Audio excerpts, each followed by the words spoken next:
RSS সদস্যদের যৌন নির্যাতনে আত্মঘাতী কেরলের এক তথ্য প্রযুক্তি কর্মী সমাজ মাধ্যমে এমনই অভিযোগ জানিয়ে গিয়েছেন তিনি। এই ঘটনা প্রকাশ্যে আসতেই শুরু হয়েছে রাজনৈতিক বিতর্ক।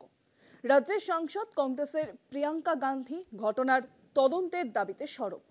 শাসক সিপিএম এর যুব শাখাও কোয়াট্টাম থানায় অভিযোগ দায়ের করেছেন। সংঘের ভিতরে ঠিক কি হচ্ছে?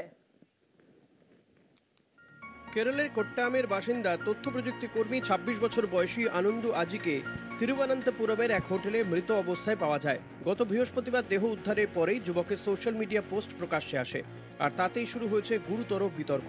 প্রয়াত আনন্দু তার সোশ্যাল মিডিয়ায় যে শেষ পোস্ট করেছেন সেখানে স্পষ্ট ভাষায় আরএসএস কর্মকর্তাদের বিরুদ্ধে যৌন নির্যাতনের কথা বলে গিয়েছিলেন। শিশু বয়স থেকেই তিনি স্বয়ংসেবকদের যৌন অত্যাচারের শিকার হতেন। আনন্দ লিখেছেন, বাবার হাত ধরে মাত্র ৮ বছর বয়স থেকে সংঘে যোগ দিয়েছিলাম। আমার এক প্রাক্তন প্রতিবেশী, যিনি সক্রিয় আরএসএস মেম্বার, যার কাছে আমি প্রথম যৌন নিগ্রহের শিকার হয়েছিলাম। পরবর্তীতে বহু আরএসএস কর্মকর্তা আমায় দৈহিক, মানসিক ও যৌন নির্যাতন করে গিয়েছে। সংগঠনের অন্দরেই এসব কাজ চলত। শুধু নিজের অভিজ্ঞতার কথা বলেই থামেননি ওই যুবক। কেন তিনি আত্মঘাতের পথ বেছে নিয়েছেন তা বলতে গিয়ে আনন্দ সবাইকে আরএসএস সম্পর্কে সতর্ক বার্তাও দিয়েছেন।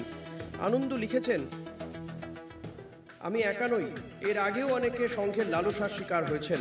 ভবিষ্যতে কেউ যাতে সংঘের সান্নিধ্যে না আসে তাই আমি সবটা জানিয়ে রাখলাম। কেননা লক্ষ লক্ষ যুবক ও শিশু প্রতি বছর আরএসএস এর শিবিরে যোগ দেয়।